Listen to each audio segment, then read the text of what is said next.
Hey everyone, welcome back. Welcome back to our weekly trade setup, top-down analysis, and market update, and also kind of share trade recommendation like I always do.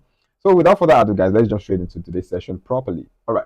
So first off, we're going to be kicking off with DXY, but before we talk about DXY, I think we deserve a dose of what's it called again, the COT report. So let's take a look at what we have right here on the COT report, the latest filing that was released, I think, on the 12th of December, which is last week Friday right there. All right, so first off, we're going to take a look at euro, right, Swiss, and we're going to talk about silver. I think we should talk about Aussie as well, because I have a trade set up on Aussie. We should talk about CAD. Then we should probably take a look at US oil. We should pound. I'm not sure about pound, but we should talk about pound. Dollar also. We have gold. We have Russell. And then Kiwi and yen, they are being heavily shorted right now. So we should take a look at them. I mean, we're already looking at them, right? So first up on euro, you can see that we have some short contract. This is a short contract, and this is a long contract. And as you can see right here, there is a close of short contract while they added long contract, meaning the COT report for non-commercial, meaning people like the large speculators, all right, they actually added more long contracts to euro. So that means they're buying more euro while they close some of their shorts on the same euro. Moving forward, all right, we have the Panisian right here. Short contract, I mean, the long contract was closed and they added a few more short, considering where yen is, and they're still shorting yen. That's very massive.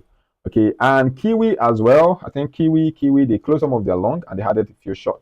So that's also very good for Kiwi. So that's where we are right now on the latest filing. You can take a screenshot, go through it yourself, prepare yourself, and let's see how it goes. All right. And right here on US economic heat map, when we actually jump into the market properly, we're going to talk about this at length. But for now, let's just pay close attention to what we have on the edge finder. So on the edge finder top setup, right here we have gold. All right, we have gold, very bullish score of 9. We have Nasdaq, bullish score of 8. All right, silver, bullish score of 8. We have S&P 500, also pretty bullish, score of 8. We have Bitcoin, also bullish, score of 6. Right. Do you want to buy Bitcoin right now? I would not suggest it. Okay. We have Russell, also bullish score of 6. We have Dow, bullish score of 6, and we have Platinum, bullish score of 5. So we're going to look into gold, silver, and maybe Bitcoin. Okay, but there's no Forex pair here because I kind of removed them. But because of this session, let me add them back so we can actually look into them together. So let's go. Okay, we have, let's look into Forex only, the major pair only, and maybe the minor as well. So let's look into both of them. Okay, just the only Forex pair. So these are, if you're a Forex trader, this is what you want to look into. Euro yen, very bullish. Aussie yen, bullish. Euro dollar, bullish. Euro GBP, bullish. Kiwi dollar, bullish. Aussie dollar, bullish. Kiwi yen, bullish. And Swiss yen, bullish, right? So these are the assets you want to look into. We're going to talk about all of them as well. All right, every single one of them. This video is going to be quick, and at the same time, it's going to be long. So prepare your mind.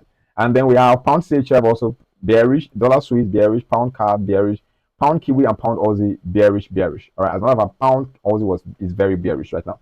So we're going to take a look at all of this. Let me in fact start adding them to the pair that we're going to talk about. So these are the minor pairs. Okay, that's cool. So we're going to take a look at them one by one. All right, but before we actually start talking about all of this pair, I mean, let's talk about dollar first. All right, so where are we right now on the dollar? Let's start with the daily time frame. Okay, so on the daily band, right here on DXY, I mean, this is not looking very good, if you ask me. This is not looking very, very good, okay? And we have to talk about that. First off, we have this particular region right here at 100 region, I mean, at the 100, okay, this particular 100 region. I'm playing too much today, I don't know why.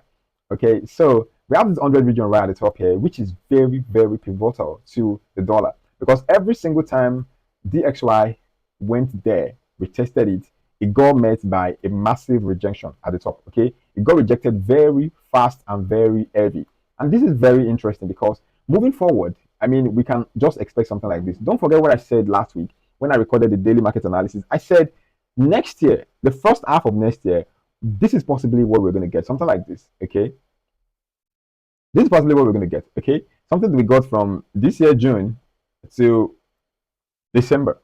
All right, we moved from here, came back up, and probably by February, March, or January, February, we're going to see dollar index actually retesting this particular region right here. All right, probably, okay, provided that DXY failed to break above this region right here.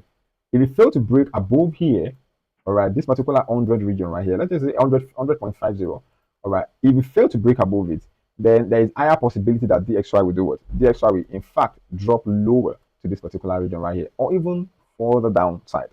All right, because when you now take a look at DXY, the US economic heat map, it's also not looking the best.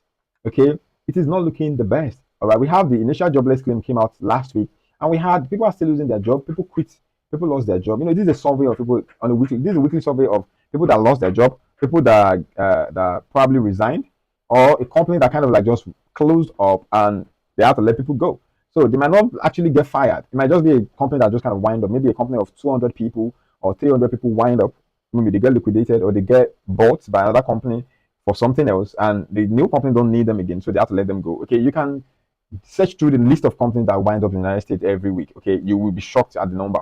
All right. So but what we have right here is that 16,000 new people claim that they don't have a job, so they have to go and file at the Bureau of the Bureau of Labor and Statistics in the United States. They have to file for stimulus check.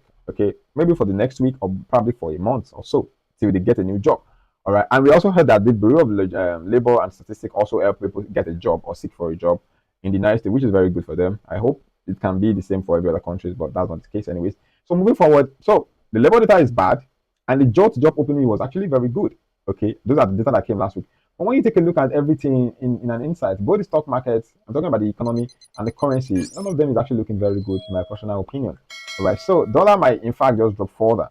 And to be honest with you, Donald Trump will like that because his administration has always been they want rate cut and they need a weaker dollar so that they can pay off some of their debt.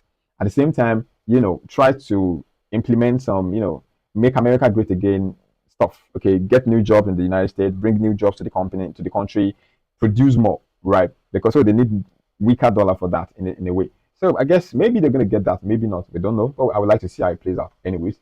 So now coming back to the dollar index, in my personal opinion, I would say expect a further drop in the price of the dollar, provided I stay below here, this particular region for intraday. Okay, if you're an intraday trader, just look for. Let's go to the 4-hour time frame because that's where you want to stay while you pick your trade on the 1 hour or 30 minutes or 15 minutes, as the case may be. So if you're an intraday trader, this is where you want to like focus on this particular region right here at 98 point something something. Okay, let me take a look at it again. Yeah, it's not 98, it's actually 99.00. Okay, if dollar failed to break above here, if it failed to do this, then just wait for what dollar to actually continue and approaching 97 region right at this particular demand zone. Okay, just anticipate for that. It is highly possible. All right, it is what it is highly possible on the dollar. So that is where I'm at right now on dollar. So keep a close tab on that. So now let's jump to the analysis that we made last week on Kiwi dollar. On Kiwi dollar, all right, this is where we stand on the Kiwi. As you can see right here, Kiwi is still by far bearish. All right, this is the 4-hour time frame. You can see what we have right here. By far, Kiwi dollar is still very much bearish. However, I think there is a high possibility that we get a retest of this particular trend line right here. All right, you can see this is a very strong trend line. Okay, it's coming from, I think, June this year. All right, so there's a high possibility that we're going to get a retest of this particular trend line before we get another leg to the downside, provided that it failed to break above it. All right, provided that what it failed to break above it. If it got broken to the upside, then we might actually have to like wait for further push to the upside, probably retesting this particular high right here. This is January high. I mean, this is June, July high right there. Okay, it could mitigate this particular high right here. But if it failed to break above this particular region, then this is going to be the case. A further downward momentum, okay, on Kiwi dollar. Apologies for my camera getting shut off. That was a technical glitch. But I don't want to break the cycle, so let's continue with the dollar. Don't forget we discussed DXY, where we talk about there are also two setup on DXY. All right, two, maybe one intraday and one swing. Okay, for intraday setup, you can wait for something like this, a pullback to retesting this region and a further drop back to the downside. All right, don't forget we are expecting this to happen first and then a further drop to the downside. Okay, that is the intraday setup. Okay, if you want to swing it, then you can expect it to drop further down. All right. Dropping further down on DXY, that will make everything make more sense, in my personal opinion. Okay, so that is number one. Okay, that is DXY for you. So heading back to Kiwi dollar, you can see the momentum started right here. I think the mid-November, where it actually rallied to the upside. Mind you, I am currently buying Kiwi dollar. All right, I took a buy right around there. All right, which I'm still currently holding. So I want to add to Kiwi dollar personally. But the first thing is I don't know how it's going to play out. I want to add to more buy, and I want to buy at the top here. I want to add to the buy right below here. So the plan is, now, I've explained that, right? The reason why I'm looking for a short sell on Kiwi dollar, which is going to play out like this, the first sell is going to happen here, and the second short is going to happen here. So first sell, second sell. And the ultimate target will be at the bottom here for a short sell, which is going to be an intraday setup.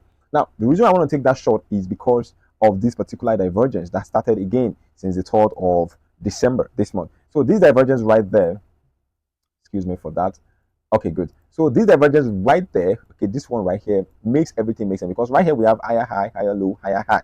But if you look at the momentum indicator, which is the RSI, you can see we have more like lower high and a bit of a flat pattern right there. Or let's just say double top on the RSI. Let me make it big better so you can see what I'm saying. You can see we have more like a flat pattern. I mean, a flat top pattern, a double top pattern. That is what I mean by a flat top pattern. Okay, so we have more like a double top right there. Let me see. Okay, I don't want it to be chubby. So you can see very clearly. Okay, we are, as a matter of fact, this particular high right here is even higher than this one. So it's a very clear divergence right there. So personally, if I want to trade divergence, I don't like shorting with candlesticks, which is quite aggressive and can be very profitable. All right, but I don't like it because sometimes it just breaks out and it continues to go up, and that is why I'm now going back to 1 hour time frame. I want to explain this for you so you understand the full essence of why I want to take this trade. So I want to see a market shift below here. Okay, because this is a very good structure right here. We have resistance, we have resistance, we have resistance. Okay, and then we have two support here as well. This is a clear higher highs and higher lows, right?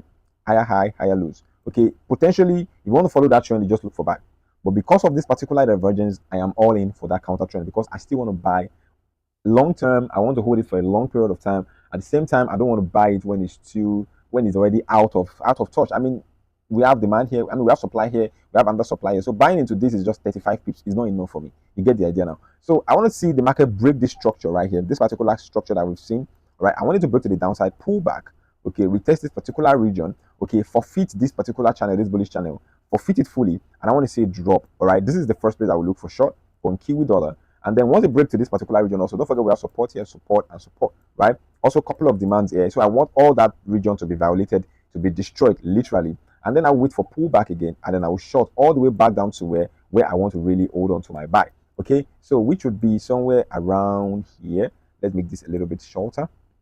So a break below here, a pullback, break to the downside, break this particular structure again, pull back, and then we short it again. So this is a little bit of a stretch. This is more like me gunning for the sun and something like that. I mean, something like that. But at the end of the day, it still kind of makes sense to me. All right, it makes better sense to me. So I will look for that short. If I'm going to short Kiwi dollar, but trying to cap this particular divergence, okay, I'll look for that short. However, if that is not the case and the market break out above this channel, you might want to look for what? You might want to look for that buy opportunity. But this is going to be like 35 pips, which I might not be interested. Don't forget again, I have a buy at the bottom here. So if the market actually break out and continue to the upside, I'm still making money.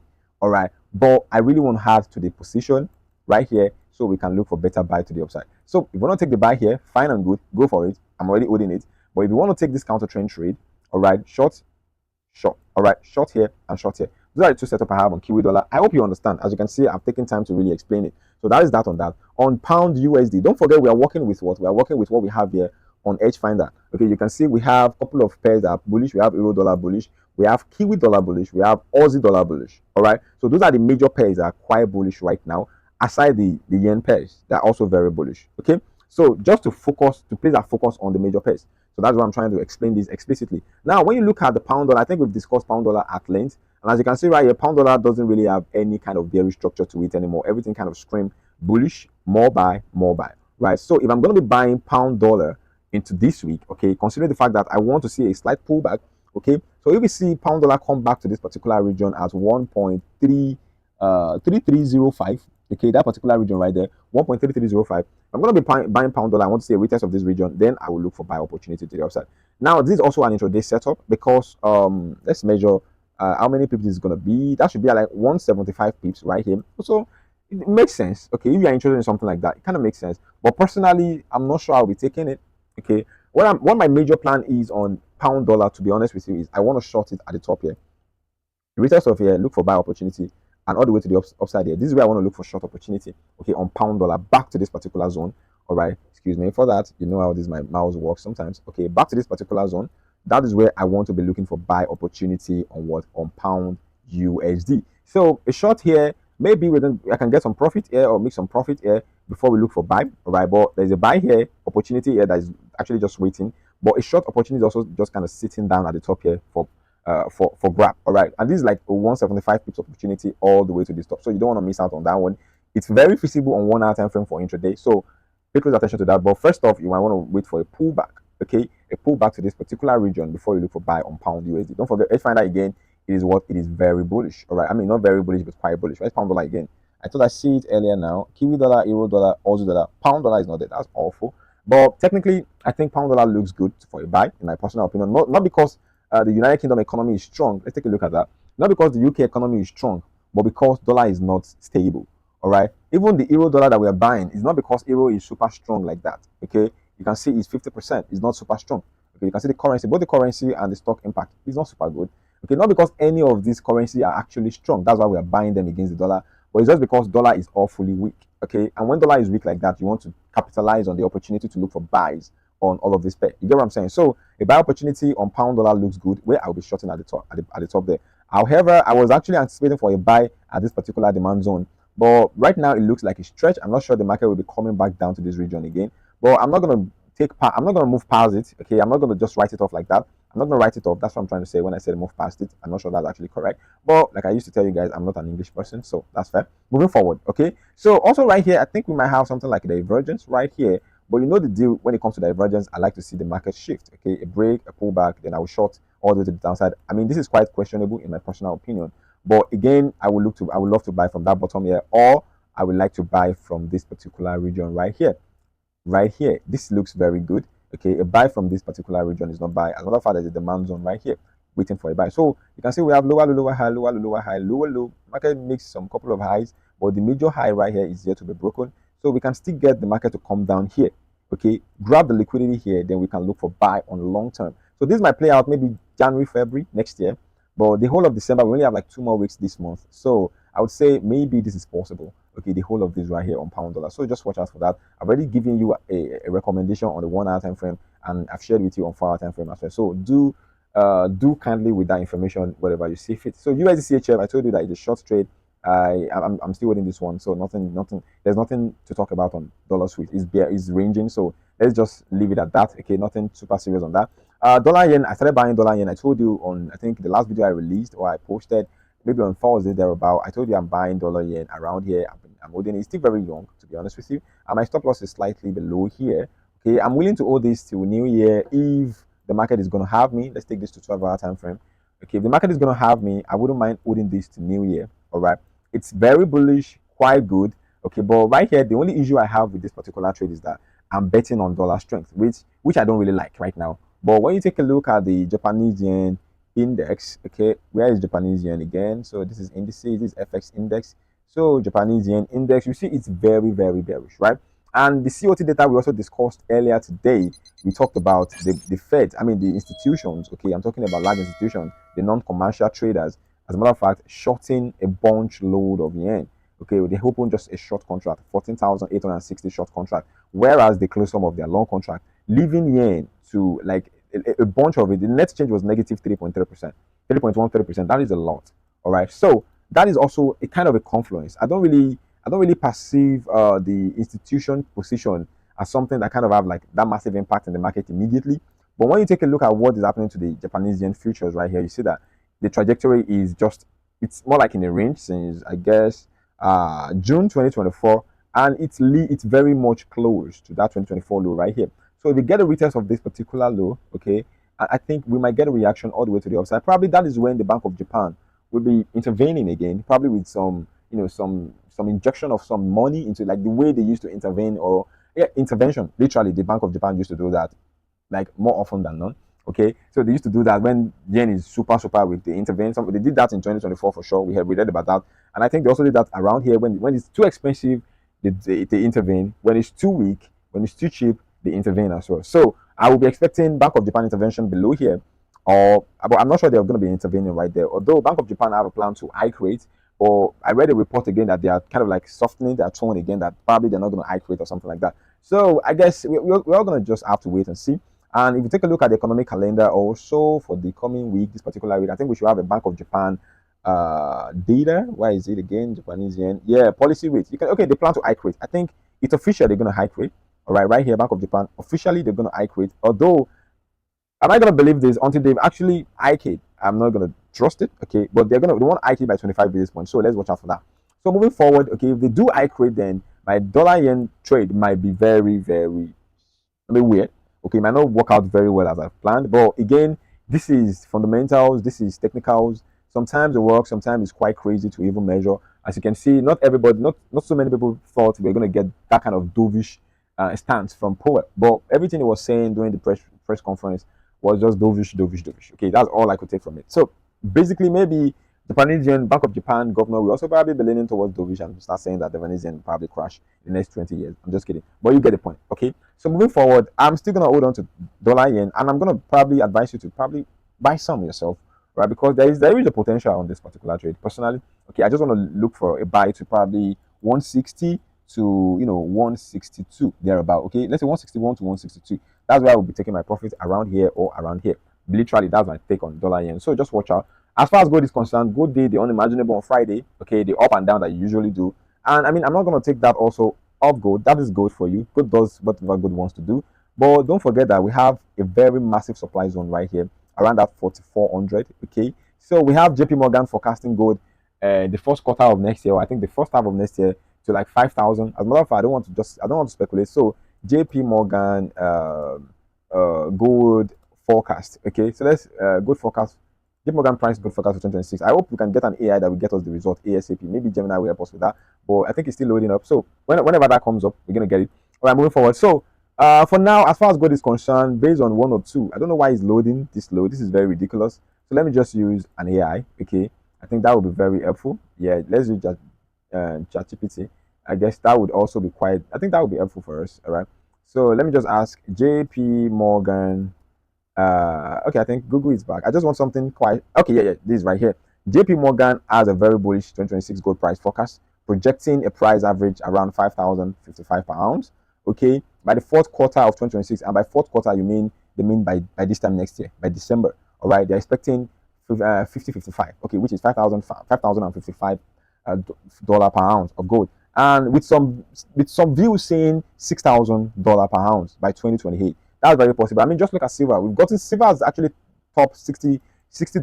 All right, $60. That nobody actually forecasted silver. I'm talking about 3 months ago when silver was around 45, $35. I can still remember when silver was around this $35. Nobody sold pound at $60, but it broke above that. So I mean, it's quite obvious, and it's very possible. So what I would be looking for on gold right now is a buy opportunity. As a matter of fact, let's go to 1 hour time frame if you can get a very good entry. If you can get a retest of this region, because because of you guys, I would probably just join it, buy right there, put my stop loss there just in case. All right, because I can afford it, but not so many of us can afford that, because the stop loss will be around 6,500. That's like $65, even with 0.01.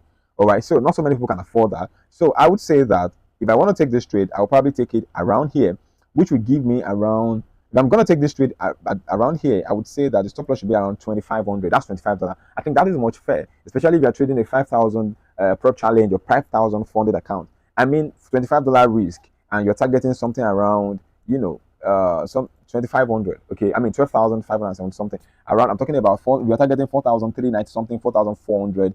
I mean, you can easily get $130. If you're risking $25 to get $120, that's like 1:4, 1:3.5 RR. That is good, right? So that is my plan. Okay, look for a push to the downside to this particular region right here, and probably look for buy opportunity on gold from this region. But if you can afford $65 loss, okay, don't forget what I'm saying. This is not a financial advice, okay? If you can afford $65 loss, you can just take a buy right here, put a stop loss around that 42.40, all right, and you target 4,400, so to speak, okay. But we see how that goes. Personally, I'm still quite bullish on gold, and that's that. Even on Edgefinder, gold is it's like very bullish. Okay, let's pick metal. Let's remove minor currency pairs.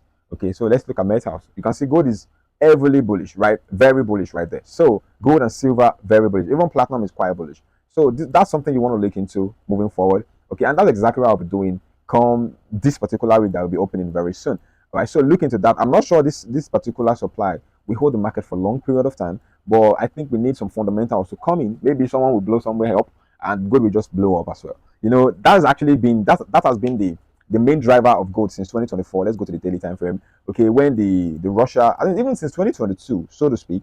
All right, when Russia and Ukraine war started, and then we had the Palestine and Israel. We have Israel and Lebanon. We have Israel and Iran. I mean, we have a lot this year. We've seen a lot. We've gone through a lot this year. The fact that you and I are still in the market till now, it's a win, to be honest with you. Whether you make profit this year or not, it's a win. But we have to still plan ourselves ahead. We have to watch out very closely. to see what we can make out of gold, because gold at above 42.20, it's a very bullish reading. Okay, in and of itself, it is very bullish. Okay, so you might just want to wait for that pullback and just buy it moving forward. So I said I'm going to talk about one or two minor pairs. So let's look at the minor pair only, and probably I will just share one or two stuff with you, and then we're just going to move on. Okay, so let's take a look at Sweden, probably Euro Pound, and then maybe Pound Aussie, and that will be that. Okay, what did I say again? I said Euro Pound. So let's start with Euro Pound. Okay, where is Euro Pound again? So where is my minor pairs? Euro Pounds. Okay, so let's take a look at Euro Pound for people that are a fan of Euro Pound. So personally, I'm not a big fan of Euro Pound. I'm gonna say that. I mean, point blank. Okay, I'm not a big fan of Euro Pound. However, with what we have right here, I think we have a good shot at shorting this guy. Okay, we have a supply zone right there. So I think we have a very big shot at shorting this guy. Possibly if we retest this particular region and you get a candlestick pattern right there, you can look to short it back to this demand zone, or maybe even deeper to this particular region right here on Euro Pound. If I'm going to be buying Euro Pound right now, it has to break above here. Okay, a break above here, a pullback, and then we look for buy all the way to the upside on Euro Pound. Anything below this particular zone right here, this box here, anything below it, I'll be taking a shot. All right, something like that. I think it's quite obvious, because why? This is a ranging pair at large. It's a ranging pair. All right, but on the 4-hour time frame, you can see the momentum, right? The momentum is crystal clear. Okay, it's crystal clear. It is going up. Okay, it is crazily going up. So, but when you take a look at it in a more cynical way, I would say a short is possible. This particular short I just said is possible, and you can look for buy probably at the bottom here. I don't like looking for buy at the top. I like a cheaper buy. You know, I want to buy from demand personally. Okay, so you might want to wait for it to buy from here, but we now wait for the market to play out like this, then you now buy from here. I don't think that is very smart. All right, so what I would advise is, if the market retests this particular region very well, you get a very good candlestick, an engulfing candlestick. Probably you also kind of spot divergence. Okay, probably at the top. Okay, something like this. Okay, maybe at the top there, the market just kind of move down like this, and you get higher high, something like this. Then you might want to like what? You might want to like just look for a short trade on Euro Pound moving forward, something like that. Okay, so just watch out. A short sell is very possible on Euro Pound. You can look for buy here, and you can look for buy at that particular zone right there. So that is that on Euro Pound. Okay, but don't forget what I just said. I mean, what I said earlier. If it torpedo to the upside and break the particular top right there, you might want to look for buy even at the top here. This supply zone doesn't have anything to do with the price. Okay, that's just a flimsy zone right there. Okay, this is more better supply zone in my personal opinion than this one. Okay, this is more like a cluster of orders right there, so I don't really fall for it. So moving forward to which other one that I said I'm going to talk about, I said Sweden. I'm not super solid on Sweden in my opinion, but I would say look for buy on Sweden. It's a monstrous pair. All right, it's very monstrous. It's very, very dubious, and the only thing I will advise you to do is just look for buy opportunity on this particular dude called pound yen. Okay, let's see. I think there's no point in me drawing this channel. Okay, it's just like, it's just ridiculous for me drawing it. But I mean, there is also a possibility for a pullback, right? Yeah, something like this is quite possible. No, that one. I don't want to pick that. I want the man. Good. So I think it's possible to look for a buy, but at the same time, I would say that wait for a pullback. Okay, a pullback to retest this particular resistance, and resistance. So you want to see a support here, possibly a kind of like a sweep below here. All right, that you can get a divergence from, and then you look for buy from there. Okay, something like this can actually spill to next year. All right, but again, knowing fully well that Swiss yen is a very volatile asset and it moves super fast as well, so we might get it before the end of the year as well. But the full play out can actually cross or spill to next year. I'm talking about holding it for long. This is a swing trade, don't forget. All right, so that's that. On the 1 hour time frame, if you want to intraday this, I would say that I think we have a short sale coming up very, very soon. Yeah, short sale like that, because personally, I would say we have a divergence, to be honest with you. I would say we have a divergence right there. Okay, we have a divergence. Let me drag this to this particular. So let's look at the RSI right here. On the RSI, we have, again, we have a flat structure here. Okay, we have a flat structure on the RSI, but it's not super flat like that. It's leading bearish. I mean, we have lower low and lower highs, right? And the price is saying higher highs. You can see right here we have higher high, higher low, higher high, higher low, higher high. Right, the market is leaning to the upside, whereas the RSI indicator, the momentum indicator, is leaning to the bearish side. So that's a very clear divergence. All right, but again, don't forget we need to wait for the market shift. Okay, you have to wait for that shift right there. We already have a shift here on the 15-minute time frame. There's a shift there already, but I want 1 hour shift, so it can give you a better confluence and a better entry. So you can look for short right there. Don't target more than this particular zone right here, because a fall at 4 hour key zone, so you don't want to just hold on to it for long, right? So that is that on Sweden. So a short sell, if you're an intraday, short sell like this, and a swing buy around there. No, the swing buy, you have to wait for what? A little bit of a divergence and a liquidity sweep, if you know what I'm trying to say, and then you look for buy around here or maybe here, something like that. So look forward to that moving forward. And what else do I want to talk about? I said pound Aussie, right? So I said pound Aussie. So let's take a look at pound Aussie. Where are you, pound Aussie? So that's pound Aussie right there. So what is going on pound Aussie? I think pound Aussie is ranging, right? But let's go to the daily time frame. On the daily time frame, pound Aussie is quite bullish. I'm gonna say that with my full chest. All right, it's quite bullish, like extremely bullish. It has been like that for like a very long time. It's like the other side of dollars. I mean, Swiss yen, that is always bullish all the time. Okay, so pound Aussie. I think let me move all these assets up closer to all these guys. Pound Aussie, Swiss yen, and Euro GBP. Right. So we're talking about pound Aussie right now. Good. So if pound Aussie actually touch this particular region, I'm not sure I'm not going to be buying. Okay, because it's very tricky not to buy. This pair is very bullish. Okay, but fundamentally, I'm not going to be taking that because first off, the UK economy is not good. However, the Australia economy is quite stable. Okay, we're going to look at Australian economy right now. You can see 83.33%. That is stability right there. Okay, although their growth is not good, the manufacturing PMI is probably the manufacturing PMI and self PMI is actually good.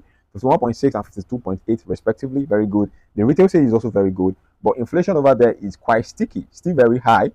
And that's very good for the currency, right? It's very good for the currency. However, not good for the economy, by the way. So we have to keep note of that. And then the employment, the labor data is actually very good in Australia as well. So generally, we have a very strong Aussie. Okay, Australian dollar is very good and quite strong. That's one. Now, if you take a look at the pound, the UK economy is nowhere to be found. It's quite vulnerable. All right, they don't have any good growth. Growth is zero. Although the manufacturing and the service PMI looks quite robust enough. Okay, retail sales is flat, like they are losing money. Okay, people are not buying anything, even in this period of Christmas. I'm not sure there's any new update on the retail sales in the United Kingdom. Maybe we're going to get something this month before the end of the month. But so far, based on what we have right here since November 21st, okay, it is not looking good. That is very terrible retail sales data right there. Okay, right there, it is awful. So retail sales not good. Inflation is still quite sticky as well, which is good for the currency. Quite good and flat for the currency, in my opinion.